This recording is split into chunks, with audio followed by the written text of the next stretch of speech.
Ustedes son como un edificio levantado sobre los fundamentos que son los apóstoles y los profetas, y Jesucristo mismo es la piedra principal.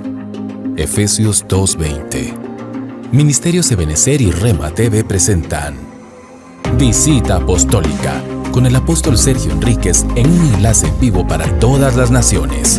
Acompáñanos.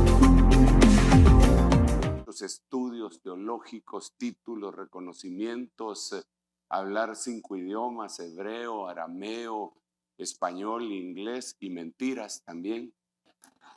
Gracias, papito. Dios te bendiga. Gracias. No tengas pena, está perfecto. Si me canso, me siento ahí. Pero si no tienen revelación, uno se muere. Yo veo, digamos, al profeta Daniel, que ustedes saben que el profeta Daniel es una especie de prototipo, de sombra, figura de lo que habría de venir al final del tiempo. Daniel es el equivalente a Apocalipsis, ¿verdad? Diríamos que Daniel es el Apocalipsis del Antiguo Testamento. Entonces, Daniel sobrevivió por revelación. Si no hubiera tenido revelación, lo matan. Juntamente con todos los caldeos, sabios, asirios, todos los que habían ahí, los brujos, magos y todo, los hubieran matado. Pero él tuvo una revelación y la revelación lo salvó. Yo creo con todo mi corazón que la revelación nos salva. Permite Dios por medio de la revelación que seamos salvados de muchas cosas. Claro que la salvación de esta perversa generación viene de otra manera, pero es lo que estoy tratando de decirle es importante entender. Si entendemos, ya la hicimos.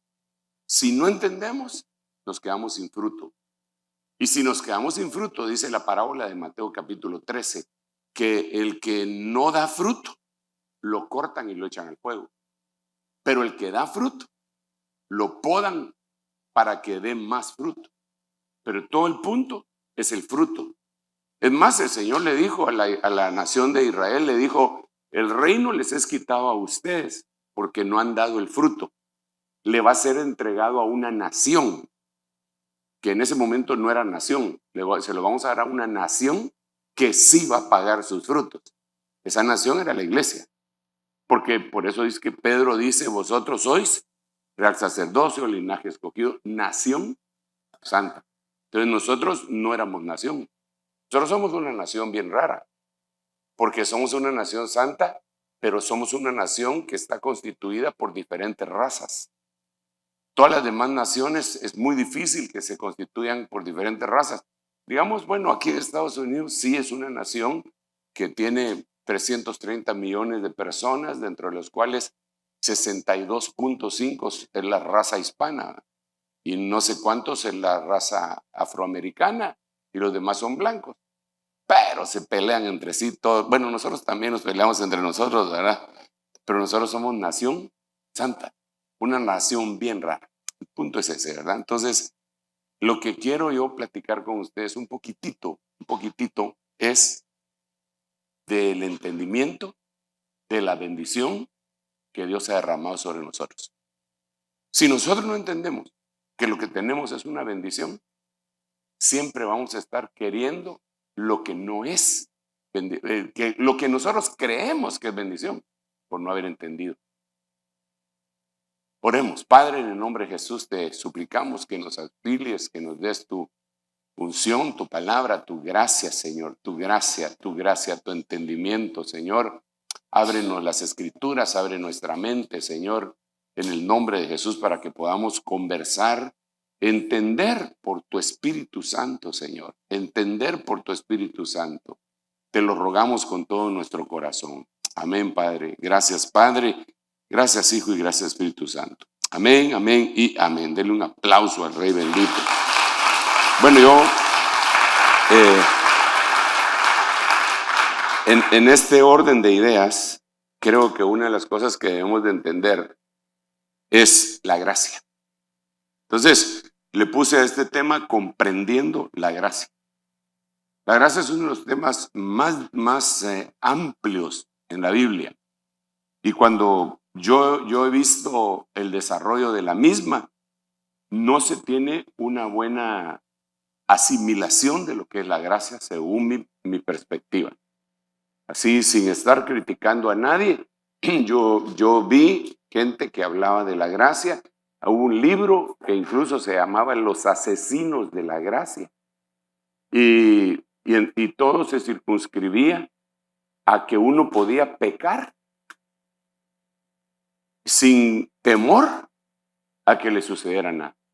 Es más, hay un movimiento que gracias a Dios feneció, terminó, se murió, que era un movimiento que se llamaba, lo conocíamos como Creciendo en Gracia. Y dentro de los postulados que ellos tenían era salvo, siempre salvo, ¿verdad? Entonces, ellos decían, cuando uno peca, peca con el cuerpo, pero no con el espíritu. Y entonces eso hace que no haya problema. Y claro que solo miraban la Biblia en algunos aspectos parciales, porque yo entiendo que uno puede pecar, no debe de pecar, pero uno puede pecar y no se muere inmediatamente porque Dios le da oportunidad. Ya lo dijo el apóstol Juan, si alguno ha pecado, abogado tenemos. Entonces, bajo esa perspectiva, sí, uno peca y no lo destituyen de una vez. A veces hasta le advierten, así como le sucedió a Caín. Mira, el pecado está a la puerta, pero tú lo puedes sojuzgar. Pero aquellos se iban y exageraban, ¿verdad?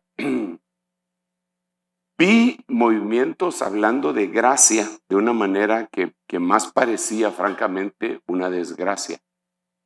Y digamos, en los retiros que se hacían, en los campamentos que se hacían, llevaban six-pack de cerveza, ¿verdad? Los metían six-pack de cerveza y licor. Entonces, y en las noches, después del culto, pues permanecían en vigilia. Pero, sí, movimientos que habían empezado con genuinidad, pero que de alguna manera, por mal entender lo que es una bendición de Dios, se torcieron. Y aquello, conforme fue pasando el tiempo, se fue terminando. Por otro lado, claro está que esta gente, sobre todo, empiezan a platicar en contra de la ley, del legalismo.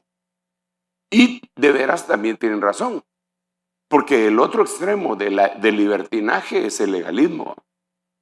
El legalismo es mortal. En el libro de los Hechos, en el capítulo 15, le dice los apóstoles que fue el primer concilio que se llevó a cabo. Se llevó a cabo porque había unos legalistas que se fueron a meter a iglesias gentiles y les decían que ahí habían aceptado a Cristo, pero que no era suficiente, sino que ahora se tenían que circuncidar todos los hombres y guardar la ley para poder conservar la salvación. Se volvió una discusión tremenda y tuvieron que llegar a los apóstoles hasta que ellos dijeron que no era así. Pero vemos el legalismo. En nuestros tiempos todavía hay dos clases de legalismo, yo así le llamo. Un legalismo sofisticado y otro legalismo burdo. El burdo, el más simple de todos, es el legalismo que predican en algunas iglesias en contra de que las mujeres se pinten los ojos, que se pongan aretes, que se pinten las uñas, que usen pantalón, que nosotros usemos barba. Es una cosa grotesca, ¿verdad? Que no tiene nada que ver con el evangelio, pero que muchos, ese es su mensaje, ¿verdad?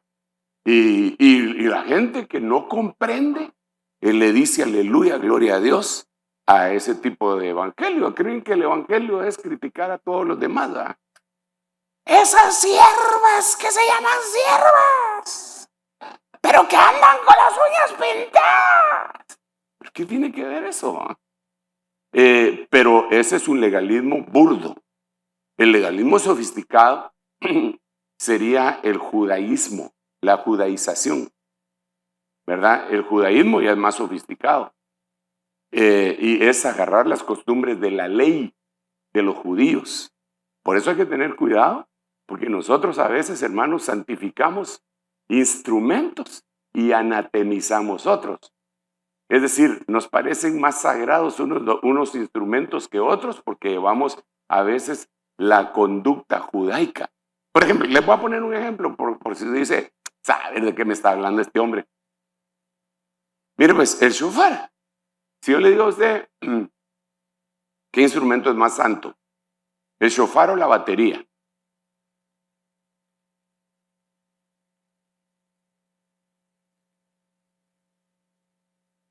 ¿Cuál es más sagrado?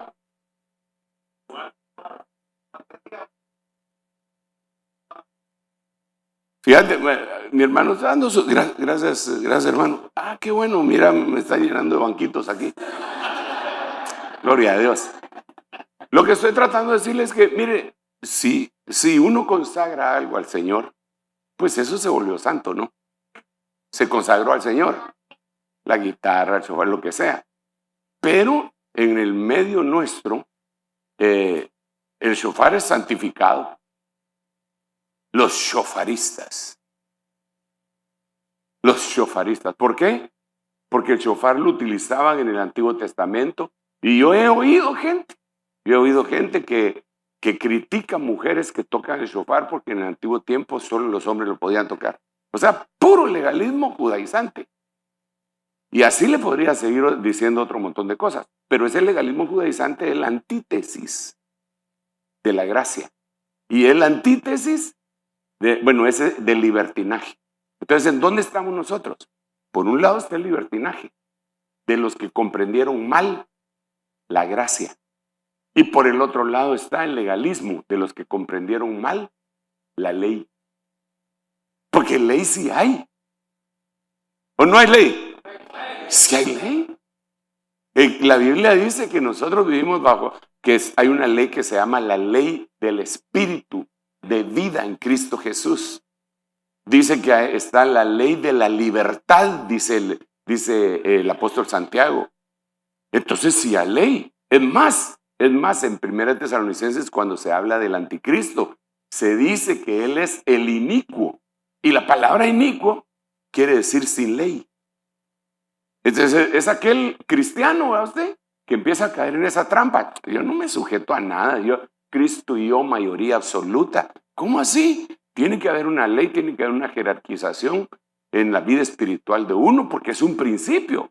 No es por personas, no es por tener laicos y sacerdotes, es un principio. Cuando uno logra reconocer autoridad, es un principio.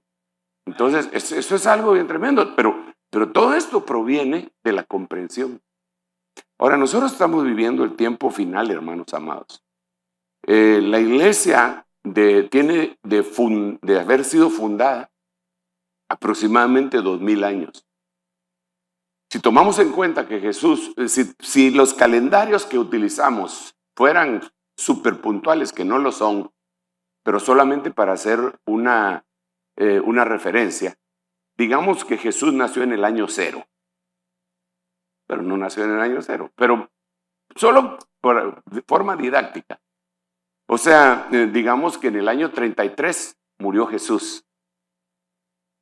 Y en ese mismo año 33 vino el Espíritu Santo. Y llenó y se empezó a predicar a la gentilidad. Vale. Entonces, tendríamos que decir que la iglesia empezó en el año 33. No los salvos. Los salvos empezaron desde el tiempo de Adán. Pero la iglesia, la novia, la esposa, la que se va a casar con el Hijo de Dios, empezó en el año 33. Ok. Y estamos en el 2023. Entonces la iglesia tiene casi 2000 años. 10 años le hacen falta para llegar a sus 2000 años. Entonces la iglesia ha pasado 2000 años. Cuando yo miro que ha pasado 2000 años, no puedo dejar de pensar en los 2000 años que están profetizados en la Biblia. No estoy poniendo fecha de retorno de ninguna manera, pero digo yo, Padre, esto ya se va a terminar. La iglesia ya está llegando a su límite de tiempo. Entonces, está llegando a su límite de tiempo, pero muchas veces sin comprender. La iglesia no ha comprendido, hermano, pero nosotros hemos ido evolucionando y comprendemos más. Con todo respeto, comprendemos más que los que nos antecedieron. Y tenemos más herramientas. ¿Cuántos de ustedes tienen Biblia? Le hubiera preguntado eso a usted a un cristiano del año 35. ninguno tenía Biblia. Lo más que lograban tener era acceso a la Tanakh, es decir, el Antiguo Testamento. Por favor, hermano, mire, es que yo estoy haciendo una comparación entre la iglesia naciente y nosotros que tenemos 2000 años. Ustedes no se miran de 2000 años, pero créanme que tienen 2000 años. 2000 años. ¿Cuándo fue? No sé si usted se ha puesto a pensar o ha investigado. La Biblia que todos tenemos, ¿cuándo fue que se conjuntó? Los 66 libros que nosotros tenemos, ¿cuándo se conjuntó? ¿En qué año? ¿No? ¿Nunca lo ha pensado? Piénselo. Porque a nosotros nos dieron nuestra mente y cerebro precisamente para eso y para evaluar, para pensar. Claro que el evangelio no es solamente intelectual, sino que es una cosa de adentro, ¿verdad? De fe. Pero sí hay que pensar. Mírame, ya estaba escrito el libro de Marcos, ya estaba escrito el libro de los Hechos cuando Pablo fue llamado. ¿Ah? No estaba escrito. Él lo estaba viviendo y Lucas lo estaba escribiendo. Entonces le pregunto, ¿Pablo tenía la Biblia que usted tiene? Claro, él tenía revelación, pero ellos tenían 39 libros. Nosotros tenemos 66, 27 más. Cuando dice la Biblia en el libro de los Hechos que Pablo le explicaba a los bereanos la revelación, esa revelación, dice que los bereanos agarraban su libro, 39 libros de la Tanakh, del Antiguo Testamento, y empezaban a ver, vamos a ver, espérate Pablo, espérate, quiero corroborar eso que estás diciendo. Ah, sí, aquí está. Seguí. Es decir, si Pablo les decía, miren, les voy a decir un secreto, no todos dormiremos. A eso ya lo tenemos nosotros escrito. En primera de Corintios capítulo 15, les voy a decir un misterio. No todos dormiremos, pero todos seremos transformados a la final trompeta, porque sonará la trompeta y los muertos en Cristo resucitarán primero. Y todo lo que usted ya sabe. Pero eso fue en 1 Corintios. Él estaba hablando a los bereanos. Entonces Dios decía, un momento. No todos vamos a morir. No, espérame, voy a corroborar eso. Ah, sí. Aquí está Enoc. Ah, aquí está Elías. Mucha, alguien le está sonando la alarma de su carro.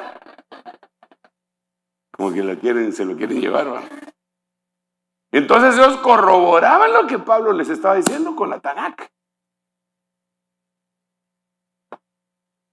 Imagínate, Huito, año 382. ¿Y en qué año se fundó la iglesia? Va, 33. Hacer la resta. 350 años sin Biblia. Entonces pregunto, ¿tenemos una ventaja sobre ellos o no? Vaya, y se juntó la Biblia. Y cuando se junta la Biblia, perdón si alguno es religioso aquí, mi propósito no es molestar a nadie ni ofender. Pero cuando se junta toda la Biblia, la iglesia apostata y se vuelve iglesia católica. ¿Y saben qué hacen? Esconden la Biblia. ¿Y saben cuánto tiempo la esconden? ¿Saben cuánto tiempo escondieron la Biblia que ya habían logrado conjuntar para que no la leyera todo el pueblo? ¿No saben? 1517 aparece Martín Lutero y aparecen la imprenta en los 1400 y aparecen en lenguas vernáculas, en inglés, en español y en alemán, las Biblias traducidas desde el arameo y griego y hebreo a esos idiomas vernáculos, porque todos tenían lenguas muertas. Nadie las usaba. Existían, pues, pero se le dice lengua muerta a una lengua que no se utiliza a diario para poder comunicarse y para poder comercializar y qué sé yo más. Entonces, por el amor de Dios, hermanos, la iglesia que nos antecedió tenía 1500 años sin Biblia. Y no se terminó. Y cuando viene la Biblia les empiezan a quemar. Y ahora que tenemos Biblias, los cristianos no la leen. Entonces, a la hora de un juicio, ¿a quién cree que le van a cargar más? Pues a nosotros, porque al que más se le da, más se le va a demandar. Hermano, ¿usted tiene Biblias en su aparatito ese? ¿O no? Yo también. Mire, le voy a enseñar. Mire todas esas Biblias que yo tengo. Mire. Desde la King James, Peshitta, RB, Reina Valera, Interlineal 2017. Mire todas esas Biblias. Mire. Son como 100. ¿A quién cree que van a juzgar con mayor severidad? Padre, por favor, ten misericordia de mí. Fíjese que no estoy pidiendo misericordia para usted. Estoy pidiendo misericordia para mí. Mire todas esas facilidades. Y a veces perdemos el tiempo. Pienso yo, pues, que se pierde en otras cosas, hermano. En ver un programa fútbol picante. 1 hora de fútbol picante. Y nunca se abre la Biblia.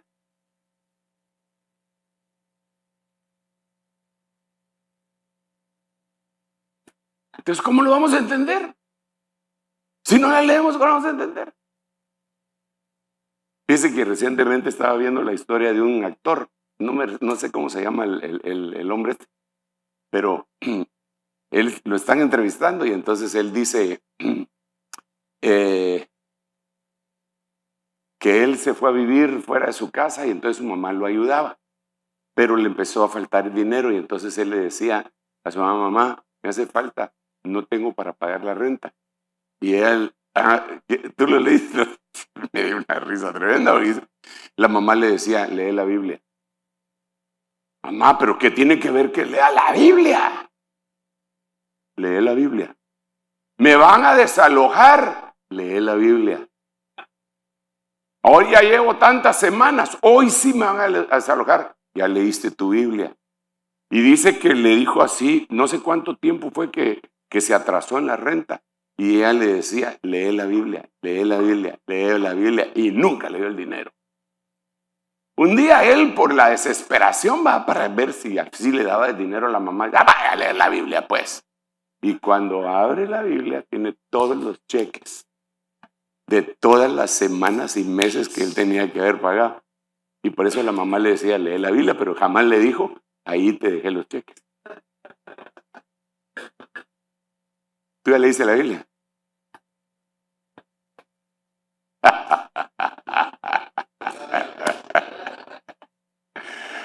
Bueno, sigamos aquí, pues. Entonces, porque el tema, y a veces me tardo y me voy por otros lados, hombre, y por favor ayúdame para que miremos cuánto tiempo llevo. Entonces, comprendiendo. 24, muy bien. Entonces, comprendiendo la gracia. Tenemos que comprenderla. ¿Qué es la gracia? Debe ser algo bien interesante. Miremos lo que dice este versículo, Colosenses capítulo 1, versículo 6. Que ha llegado hasta vosotros, así como en todo el mundo está dando frutos constantemente y creciendo. Así lo ha estado haciendo también en vosotros. Desde el día que oísteis y comprendisteis la gracia de Dios en verdad. Entonces, miremos los versículos anteriores a este Colosenses, capítulo 1, versículo 6. Vamos a ver, aquí está, Colosenses capítulo 1. Acción. Damos gracias del verso 3. Damos gracias a Dios, el Padre de nuestro Señor Jesucristo, orando siempre por vosotros. Al oír de vuestra fe en Cristo Jesús y del amor que tenéis para todos los santos a causa de la esperanza reservada para vosotros en los cielos, de la cual oísteis antes en la palabra de verdad, el Evangelio, que ha llegado a vosotros, así como en todo el mundo. Entonces aquí lo que él está diciendo es, miren, el Evangelio va a crecer en la medida que ustedes comprendan la gracia.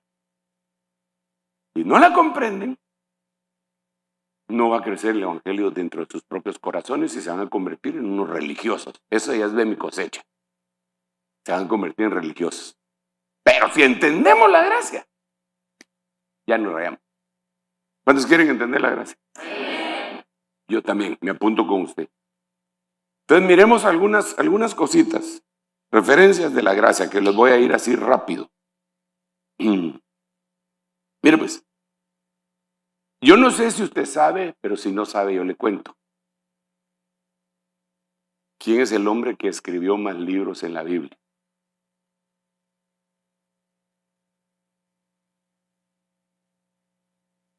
¿Quién? ¿Cuántos? 14. Se llevó a todos en el pecho, hermano. A todos les ganó. 14 epístolas. Juan. ¿Cuántos libros escribió Juan? Es el Evangelio de Juan. Primera, segunda y tercera de Juan. Apocalipsis. 5 libros. ¿Cuántos echó Moisés? Éxodo, Levítico, Números, Deuteronomio. Jeremías 2. Lamentaciones y Jeremías. Pero Pablo se echó 14 epístolas, hermano. Salomón se echó 3. Sí, Eclesiastés, Proverbios y el Cantar de los Cantares. Pero Pablo 14. Tenía algo que decir el hombre, ¿va? Y entonces, mire lo que dice él acá. No es la primera epístola que él escribió, obviamente hasta dice segunda de Tesalonicenses, ¿verdad? Pero ahí va a ver por qué le pongo acá. Yo, Pablo, segunda de Tesalonicenses 3:17, yo, Pablo, escribo este saludo con mi propia mano. Y esta es una señal distintiva en todas mis cartas. Así escribo yo. Y el verso siguiente, así escribo yo. La gracia de nuestro Señor Jesucristo sea con vosotros. Tesalonicenses, el mismo versículo, solo que en la Biblia textual. El saludo es de mi mano de Pablo, en lo cual es contraseña. Tengo una contraseña en todas mis epístolas. Usted sí sabe lo que es contraseña, ¿eh? Porque usted tiene contraseña en su teléfono, y en su computadora y en su cuenta bancaria. Entonces aquí Pablo está diciendo, mi contraseña es esta. La gracia de nuestro Señor Jesucristo sea con todos ustedes. Entonces le voy a leer todo lo que dice. 14 veces lo dice, así rapidito vamos a leer. Romanos, últimos versículos, la gracia. Corintios, la gracia. Segunda de Corintios, la gracia. Gálatas, la gracia. Despidiéndose. Efesios, la gracia. Filipenses, la gracia. Colosenses, la gracia.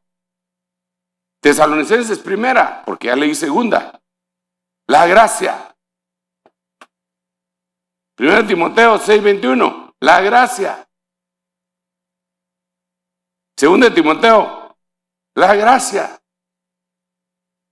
Tito 3:15, la gracia.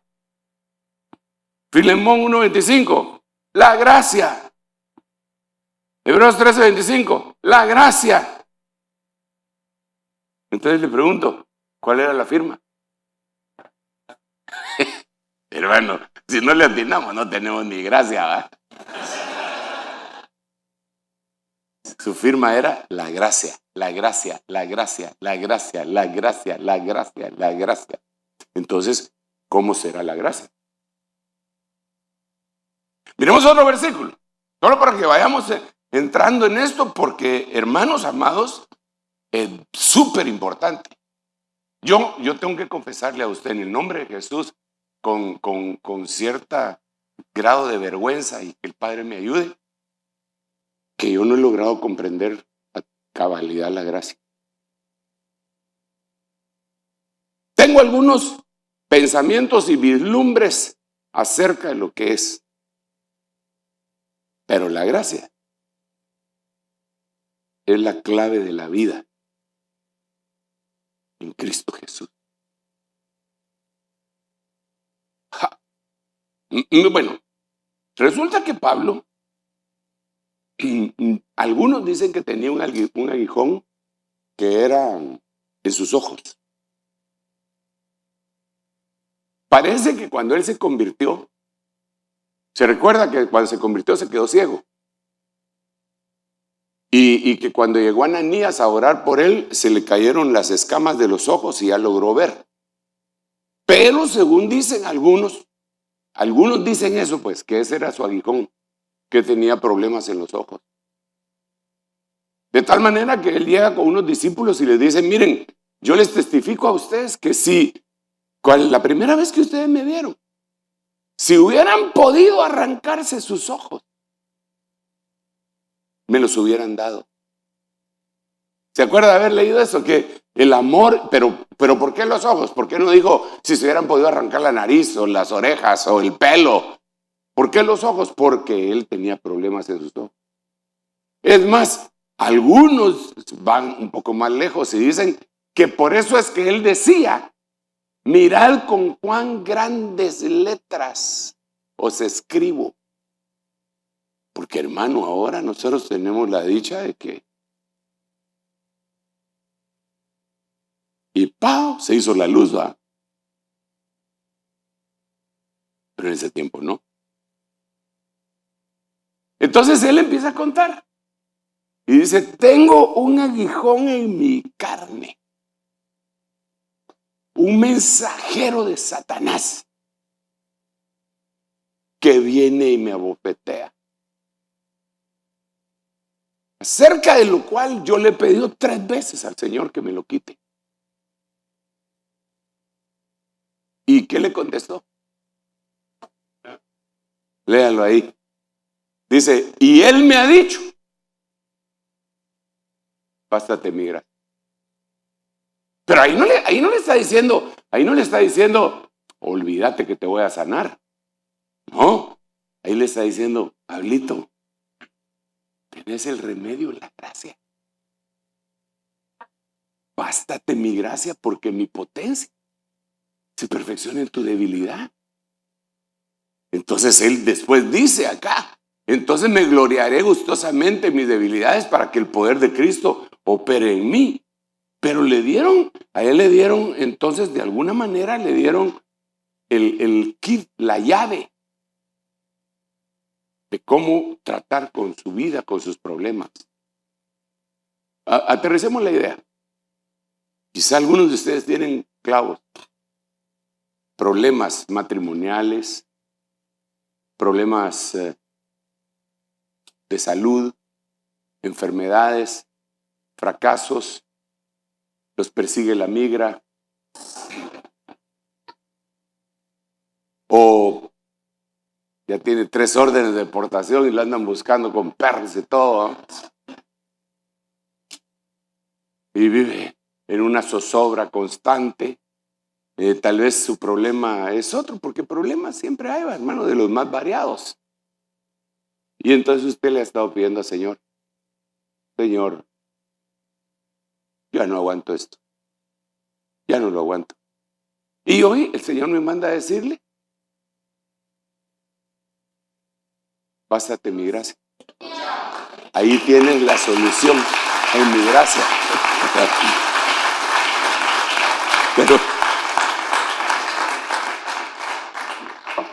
Pero a estas alturas del partido, todavía queda el gran signo de interrogación. Sí, pero ¿qué es la gracia? Yo quiero usarla, pero ¿cómo? A ver, dígame, hermano. Entonces lo primero que tenemos que hacer es conocerla. ¿Qué es? Mire, yo siempre he dicho, y se lo he hecho ver a la gente que el Señor me ha puesto a administrar, que dentro de que la gracia es infinita, ¿verdad? Y que yo he conocido la gracia de Dios en algunos aspectos. No la he conocido toda, de plano que no la he conocido toda. Pero lo que he conocido, la gracia de Él me salvó. Y a usted también. Pero tal vez el ejemplo más, ¿cómo decirle? Didáctico que yo le puedo presentar es una cosa que a mí me pasó. Déjeme contarle. Yo sufría de varias adicciones.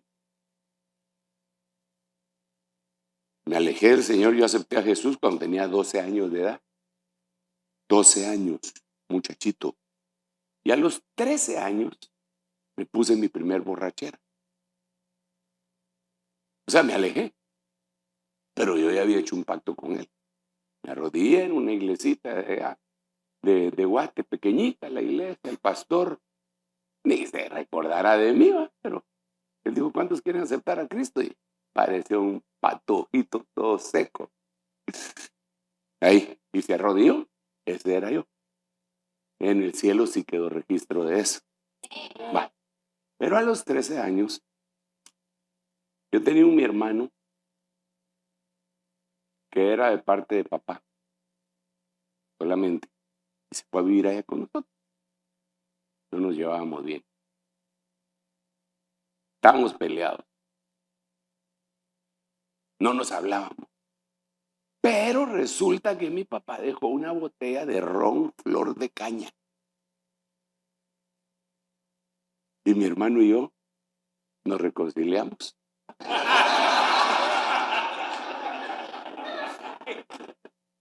Con flor, con ese ron. Pero es espantoso, yo nunca había, y nos bajamos la botella. Fue mi primer borrachera a los 13 años. A partir de ahí, se despertó una adicción en mí por el alcohol y por el tabaco. Y yo seguí estudiando, pero seguía dándole cuando tenía oportunidad. Seguí estudiando, me gradué, me puse a trabajar y le seguía dando. Era tremendo, hermano. Yo no podía concebir un almuerzo sin alcohol. Yo no podía concebir una tarde de sábado con amigos sin echarme un trago. Y joven, yo bien joven. Y mis amigos todos viejos. Yo les hacía bullying a mis amigos viejos. Porque aquellos, como ya eran casados, se tenían que ir, ¿verdad? Ya me voy, muchacha, ya solo me comí mi boquita, me echo mi trago. Ah, te manda la mujer, ¿verdad? Yo por eso no me... Ay, hermano. Entonces un día, después de muchas cosas, porque no quiero contarle eso para que no se decepcione de su apóstol, me reconcilié con el Señor. Fue tremendo, fue glorioso. Él lo vi y me habló. Yo sentí como un regaño amoroso lo que me dijo. Y me reconcilié. Ya no volví a probar un trago. Nunca más. Nunca más. Pero tenía una gana. Y evangélico, cristiano, nacido de nuevo, bautizado. Los 9 frutos, no los 18 dones y los 12 frutos todavía no estaban, ni están todavía, pero bueno. Pero yo me recuerdo bien. Mi hermano menor se casó, hizo una boda, sirvió licor. Y hermano, de veras, yo no me eché ni un trago, pero los meseros se iban a poner así enfrente de mí y me hacían así el trago. Mira. Los hielos nadando en aquel. A mi mamá mi mamá se llamaba Griselda y le decían Chelva. Y tenía mi tío que era bien tremendo, era mi amigo. Y me decía, Sergio, estamos sentados a la par. Ahí te agarré una Cuba Libre y te la dejé ahí, pero tené cuidado porque tu mamá te estaba de vigilar enfrente. Gracias, tío. Y cabal estaba enfrente de mi madre. No me lo tomé. No me lo tomé físicamente. Pero en mi mente, hasta con pajía.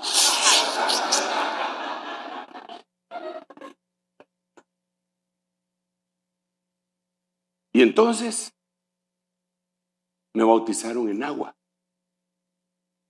Cuando me bautizaron en agua y salí de las aguas, no me echaron agua así, aquí, ¿no? Me metieron, me metieron en el agua. Y cuando salí, nunca más volví a tener deseo. Es decir, sí, mire, para mí, le voy a explicar esto en un ratito. Le voy a explicar. Para mí, yo cuando oigo a alguna persona que tiene adicción, que es alcohólica, y dice, pero soy alcohólico, dicen, pero tengo 3 años de no beber, pero soy alcohólico. Eso lo dicen los alcohólicos anónimos. Y ellos dicen, por estas 24 horas no me voy a echar un trago. Yo digo, bueno, está bien, que no se lo echen. Y que si ellos creen que son alcohólicos, pero que alcohólicos sobrios, pero que si solo les pasan así el olor, se les despierta el gusano y se ponen unas tremendas, hermano. Para diciembre allá molestamos mucho a algunos que dicen que agarran el circuito Guadalupe Reyes, que es el día de Guadalupe, el 12 de diciembre, hasta el Día de los Reyes, el 6 de enero, que se desaparecen los pobres, hermano, y con aguinaldo. Se desaparecen y no los vuelven a ver en sus casas. Ya cuando se acabaron las fiestas y el dinero y los amigos, ya van regresando a su casa y la familia. Cada vez que voltean la cara, los besan porque tienen la boca de este tamaño de enojados, ¿verdad? Entonces, cuando yo oigo eso, digo, pobre esta gente, pobre. No los juzgo. Me da lástima, porque yo sé de dónde me sacó a mí el Señor. Hace unos años estaba en un aeropuerto de aquí de Estados Unidos y tenía que abordar el avión como a las 7:30 de la mañana. No me gusta viajar tan temprano, pero ni modo, no había otra.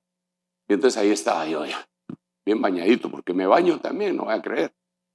Bien bañadito, peinado ahí, esperando que nos llamaran. Y enfrente de mí había un personaje norteamericano, bien entacuchado también, pero me pareció raro. 7:30 de la mañana, hermano. Me pareció raro porque estaba así parado y de repente se iba así, y se agarraba. Entonces yo dije, este hombre debe tener algún hándicap o algo así, ¿verdad? Y al ratito otra vez, hermano, hasta que me acerqué, estaba bien tuturusco. A esa hora, 7:30 de la mañana, y bien trajeado. Y entonces no lo dejaron subir al avión. Y a mí me dio una tristeza, hermano, yo lo recuerdo siempre y le pido al Señor que lo ayude. Ni lo conozco. Porque eso, la gente que no ha sufrido de eso, lo critica de una manera acre. Así, gracias, pecado, se va a ir al infierno. Y con todo el alcohol que tiene se va a incendiar más. Pero porque jamás han tenido una experiencia así. Entonces, pues a mí me pasó todo lo contrario. Me metieron al agua y cuando salgo, aborrezco el alcohol. Pero así de aborrecerlo, Yo tengo mi plato que me inventé, que le llamo pavo a la Enríquez. Y dentro de su preparación es que le inyecto vino a la pechuga.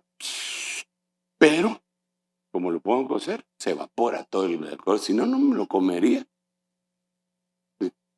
Un día, hermano, en Honduras, estábamos en un retiro en el lago de Yohoa.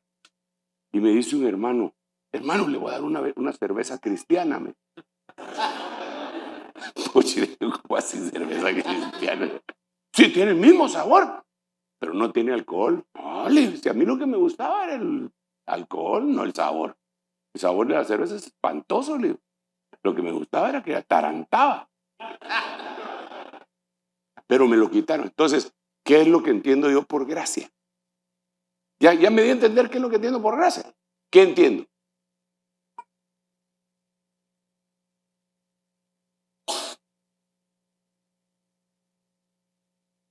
Mire, pues, lo que yo entiendo de la gracia es lo siguiente: que hay cosas malas que yo no puedo dejar de hacer, pero que quiero dejar de hacer. Pero mi voluntad no me da. Uy, no me diga que usted es así, hermano Sergio. Si así era Pablo también, porque Pablo dice, miserable de mí, lo que quiero hacer, no lo hago. Y lo que no quiero hacer, eso hago.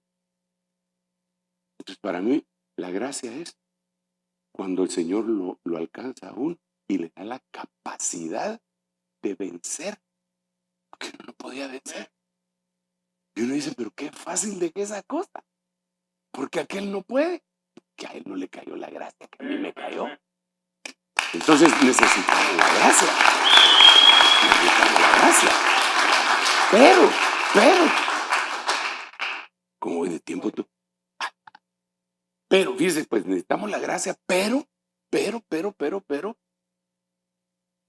tenemos que reconocer nuestros problemas. ¿Tú sabes si tienes algún problema por ahí? ¿O todos aquí no tienen problemas internos? Tentaciones, pensamientos, iracundos, enojados, bravos, Alka-Seltzer. ¿Ah? Mecha corta, sí, cabal.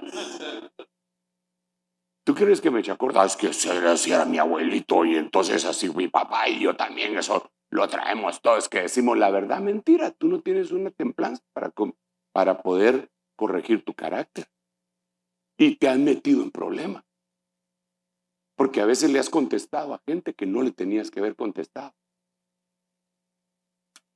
Estabas con el oficial de migración y le contestaste 2, 3 que nunca le deberías de haber dicho. Y por eso te tienen retenidos tus papeles. Le contestaste mal a tu jefe. Y adiós trabajo. Entonces lo primero que yo creo que nosotros tenemos que hacer, hermano, para que esta gracia fluya en nosotros, es reconocer nuestras debilidades. Por eso, bástate mi gracia, que mi potencia se perfecciona en tu debilidad. Y por lo tanto gustosamente me gloriaré en mis debilidades para que el poder de Cristo more en mí. Yo necesito la gracia de Dios para terminar de vencer un montón de cosas que no logro vencer. Toda la vida. Que Dios me ayude y que le ayude a usted también. Ok, parece que se me terminó el tiempo de la prédica, pero tengo otras cosas aquí. ¿Cómo voy de tiempo? 50 minutos. 50 minutos estoy predicando porque para cuidar la garganta, que es casi una hora. En una hora uno más o menos debería darse a entender, pero si no me he dado a entender a estas alturas del partido, estoy en la calle. ¿Va? Que la gracia de Dios me ampare a mí y a usted también.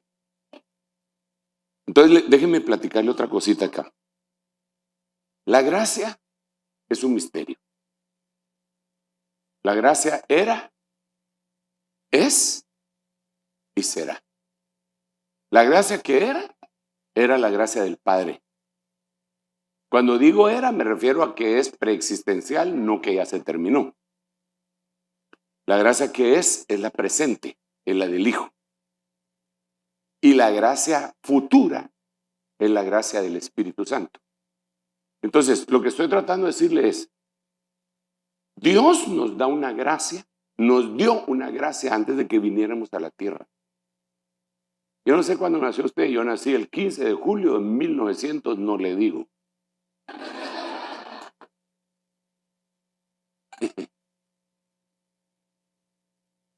Entonces, antes de yo nacer ese 15 de julio de 1900, no le digo, yo ya tenía gracia. Yo ya existía, pero no existía en carne y hueso. Eso lo dice la Biblia, ahorita lo voy a leer. La gracia del Hijo es cuando Él me salvó. Pero la gracia del Espíritu Santo es la que viene en lo futuro y que yo creo que ya está cayendo. Y es la gracia que nos santifica por completo, que nos consagra y que nos hace vencer todas las cosas malas que nosotros reconocemos, que le confesamos al Señor, que le suplicamos y le decimos, Señor, yo no quiero hacer esto, por favor, ayúdame. Y entonces, esa es la gracia del Espíritu Santo. Gracia, solo voy a leer, dijimos que solo voy a leer. ¿Cómo voy de tiempo, hermano? 52. O sea, ya estoy jugando puro Real Madrid, fuera de tiempo. Para ver si empatan, pero no es otra cosa.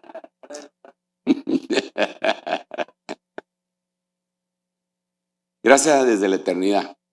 ¿De dónde saca usted eso, hermano Sergio? De la Biblia. Es la gracia del Padre. 2 Timoteo 1:9. Hablando de Dios, quien nos ha salvado y nos ha llamado con un llamamiento santo. No según nuestras obras, sino según su propósito. Pero, y mire esta otra parte final. Y según la gracia que nos fue dada, este es tiempo pasado, que nos fue dada en Cristo Jesús. ¿Cuándo? Desde la eternidad. Desde la eternidad. Entonces es la gracia pasada. Tremendo, ¿ah? Porque ya nos venía preparando el Señor. Ahora miremos otro versículo. Tito 1:2.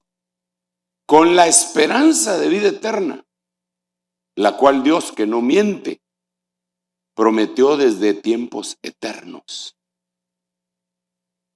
O sea que esa promesa venía desde antes que nosotros existiéramos con carne y sangre y huesos aquí en la tierra. Por eso es que el libro de Isaías dice, ¿qué no lo has oído? ¿No te enseñaron? ¿Y dónde te iban a enseñar si no habías nacido? Hay tantos versículos, ahí se mete uno en la preexistencia y es hermosísimo, hermano. Pero ahora miremos otro versículo. La gracia presente. Es. Aquella fue, esta es. Es la gracia de Jesús.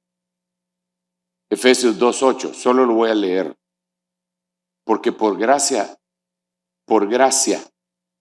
habéis sido salvados por medio de la fe. Y esto no es de vosotros, es decir, no lo pudimos haber hecho por obra. No fue porque visitábamos un leprocomio para llevarle comida a los leprosos. No fue porque no se nos olvidaron los pobres. No. Eso tendría que haber sido la consecuencia de haber sido salvados, pero nos salvaron por gracia, no por obras. Porque si nos hubieran salvado por obras, ninguno de nosotros estaríamos aquí, con todo respeto. Porque nuestras obras, dice la Biblia, que son como trapos de inmundicia delante de Dios. Efesios 2:5, aun cuando estábamos muertos en nuestros delitos, nos dio vida juntamente con Cristo. Por gracia habéis sido salvados. Ok, ahora miremos otro pues. Hechos 15:11. Creemos más bien que somos salvos por la gracia del Señor Jesús. Y de la misma manera los gentiles, nosotros. Bueno, ya me termino ahí. Todavía. Acerca de esta gracia, o de esta salvación, Los profetas que profetizaron de la gracia que vendría a vosotros diligentemente inquirieron e indagaron. Ok, esa es la gracia presente. La gracia futura, que es la que necesitamos muchísimo ahorita, hermano, porque las otras pues ya hemos platicado, de la gracia del Espíritu Santo. Y solo leo y ya oramos para que el Señor nos conceda, nos bendiga con esa gracia el día de hoy. Yo necesito esa gracia. Hoy, mañana y siempre.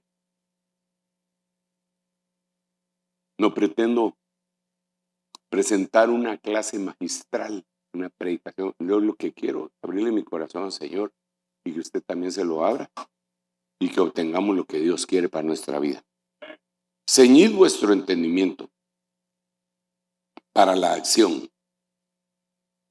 Sed sobrios en espíritu y pongan toda su esperanza, vuestra esperanza completamente en la gracia que vendrá, que se os traerá el día que el Señor se revele en la manifestación de Jesucristo en el arrebatamiento.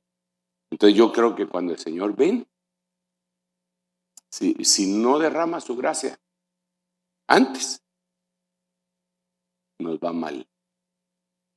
Pero si derrama su gracia, y su gracia tiene que ver con lo que le acabo de predicar, que es el poder no solamente para ser perdonados, sino para dejar olvidado aquello que nos ha asediado y que no le agrada a Él. Entonces estaremos preparados para la venida del Señor Jesucristo. Bueno, aquí hay otro montón de versículos que deberíamos de leer. Mire, son varios más, pero lo voy a dejar hasta ahí. Porque mi propósito es suplicarle a Dios por la gracia, hermano. Por la gracia de Dios, soy lo que soy. Yo puedo decirle que yo fui llamado al apostolado por la gracia de Dios. Que fui llamado al pastorado por la gracia de Dios. Que estoy vivo por la gracia de Dios. ¿Cuánta gente no la hizo, hermano? Solo en esta pandemia, ¿cuánta gente no la hizo? Y Dios, por la gracia de Dios, nos dejó a nosotros con propósito seguramente. ¿Va? Así que, amados, yo creo que deberíamos de suplicarle al Padre, pero en primer lugar darle gracias, ¿va? Porque de veras que no lo merezco. Y creo que tú tampoco, con todo respeto, pero eso es, cada uno de nosotros lo tiene que evaluar. ¿Va? Oremos, Padre, en el nombre de Jesús.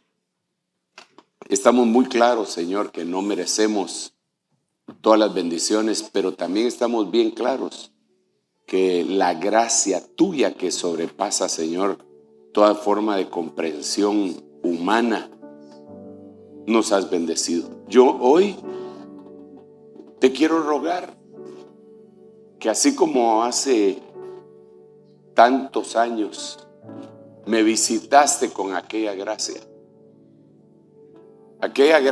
tan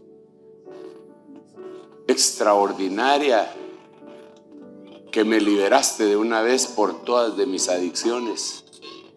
Así yo te ruego que hoy, una vez más, derrames de esa gracia sobre mi vida y me libres y nos libres a todos nosotros para que podamos decir, junto con el apóstol Pablo, que en algún momento dijo, miserable de mí, lo que no quiero hacer eso hago. Juntamente con él también podamos decir, ahora pues, ninguna condenación hay para los que están en Cristo Jesús. Estos son los que viven conforme al Espíritu. Ayúdanos para llegar a esa gracia en el nombre de Jesús. Gracias, papadito lindo. Permite que esa gracia arranque también la condenación en el nombre de Jesús. Amén, amén y amén. Quiero decirle algo más antes de entregar el tiempo aquí con mis hermanos. Y es algo que yo lo he dicho muchas veces y no me canso de decirlo. Pero que uno de los himnos que a mí más me conmueven, de los himnos que se cantan, es precisamente Amazing Grace. ¿verdad? Maravillosa gracia. Y ese himno trascendió fronteras, hasta los paganos lo ponen en las películas, a veces hasta para burlarse. Pero Amazing Grace es un himno que le fue dado a un hombre que era un esclavista, que comerció con 10,000 esclavos africanos para traerlos a los Estados Unidos. Los capturaban cual si fueran animales y se decía que no tenían alma. Los españoles, entre paréntesis, que vinieron aquí al continente americano, decían que todos los nativos de aquí no tenían alma y que por eso podían ser esclavizados y tratarse como animales.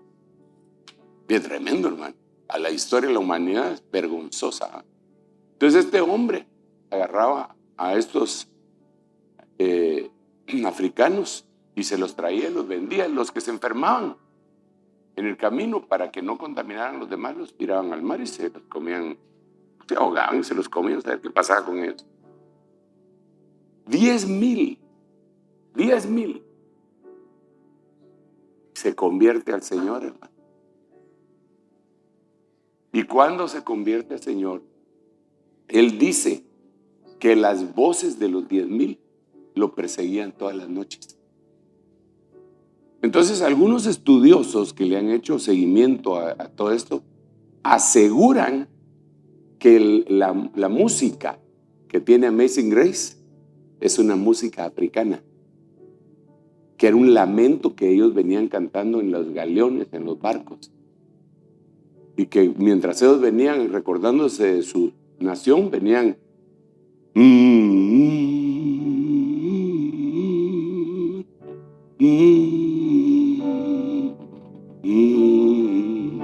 pero que era un lamento, y esas eran las voces que lo perseguían a él. Cuando él se convierte, las voces no lo dejaron. Entonces él regresó a Inglaterra y empezó a buscar, como en ese tiempo para ser ministro había que meterse desde niño al sacerdocio y todo, y no encontró cómo servirle al Señor hasta que encontró una iglesia, una abadía, una parroquia, no sé cómo llamarle, que nadie la quería atender y estaba descuidada y no tenía quien ayudar. Y él dijo que él se iba a encargar. Entonces él la limpiaba, la barría, descalzo para en los fríos purgar su conciencia, hacer penitencia por lo que le había hecho. Hasta que un día entendió la gracia de Dios. Cuando entendió la gracia de Dios, agarró la música que lo acusaba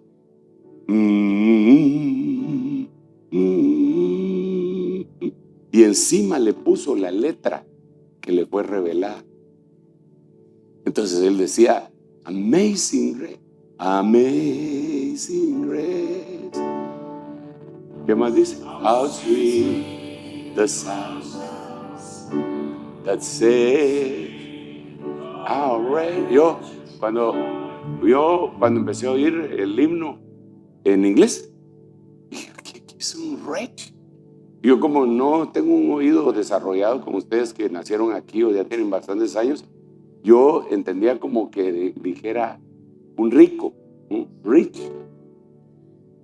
Bien, pero no puede ser. Entonces me fui a buscar y encontré que la palabra era wretch, que quiere decir desgraciado. Amazing Grace, that saved a wretch like me. Entonces, I once was lost, now I'm found. I was blind, but now I see. Maravillosa gracia, mejor en español, ¿no? Del Señor, que salvó a un pecador como yo. Entonces él pudo hallar tranquilidad. Entonces la gracia también aplaca la culpa. Porque ¿cuántas personas no se pueden perdonar el gran pecadote que hicieron? ¿Cuántas mujeres no se pueden perdonar porque abortaron? ¿Cuántos hombres no se pueden perdonar porque abandonaron a sus hijos cuando eran pequeños y ahora que ya están grandes se sienten acusados? Pero la gracia, Amazing Grace, puchis, es gloriosa. Entonces, yo necesito la gracia de Dios. Denle un aplauso al Rey bendito.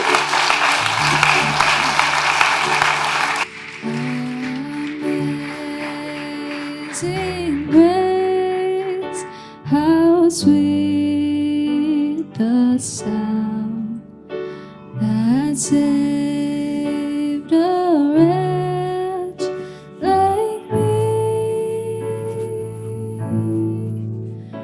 I once was lost, but now I'm found. Was blind, but now I see. His grace that taught. Amén, hermanos. Dios le bendiga.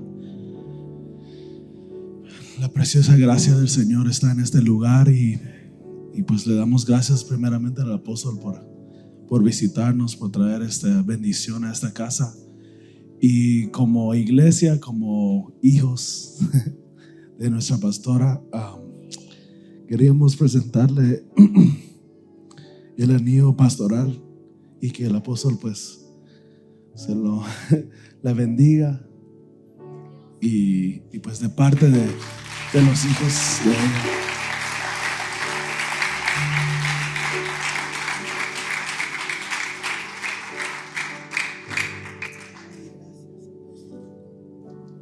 Yo creo que el llamado ministerial es un llamado inentendible, y que lo primero que sucede en el cielo. Después, en lo interno del llamado, el que fue llamado reconoce, y a veces existe incluso cierto tipo de negación. Dice, no puede ser. No, yo tengo tal limitaciones. No, esto tal vez no es lo adecuado. Pero conforme pasa el tiempo, se va asimilando. Y entonces viene lo que dice la Biblia: no fui rebelde al llamamiento celestial. Pero inmediatamente después viene un reconocimiento, ya no solamente de uno, sino de las personas que están cerca de uno. Eso le pasó a David. David tuvo 3 reconocimientos. Primero en su casa, después en Judá y por último en Israel. Eso me pasó a mí. Primero me reconocieron, primero me habló el Señor a mí. Y yo, cuando me habló el Señor a mí, decir que había otro apóstol, además del doctor Otto Ríos Paredes, era mortal. Así que me quedé callado. Lo apunté en mi Biblia. Lo puse fecha. Este día Dios me habló y me dijo esto. Lo puse con tinta china, así que está impregnado ahí. Después vino el reconocimiento personal. Después el reconocimiento dentro de la casa. Después se expandió y se expandió. Y sé que hay muchos que no me reconocen. Incluso algunos dicen, sí, el autoproclamado apóstol. Está bueno, a ellos no me reconocen, está bien, lo respeto. Que no me reconocen, tienen derecho. Pero pues que el Señor les ayude, ¿verdad? De la misma manera creo que en el caso tuyo puede ser que vengan pasos similares, ¿verdad? Primero lo interno. No, todavía no es mi tiempo, porque te dijo el Señor. Después oposición, después cede, después siempre va a haber oposición. Incluso algunas personas van a decir, no, ¿cómo es posible que a una mujer le pongan un anillo y la consideren pastora? Porque eso siempre hay. Es como a mí me dicen, ya no hay apóstoles, el último fue Pablo. Y bueno, ¿y para qué se ponen a discutir? Lo interesante es que la gente que pastorea te reconozca. Porque Pablo dijo, si para otros no soy, para ustedes sí soy.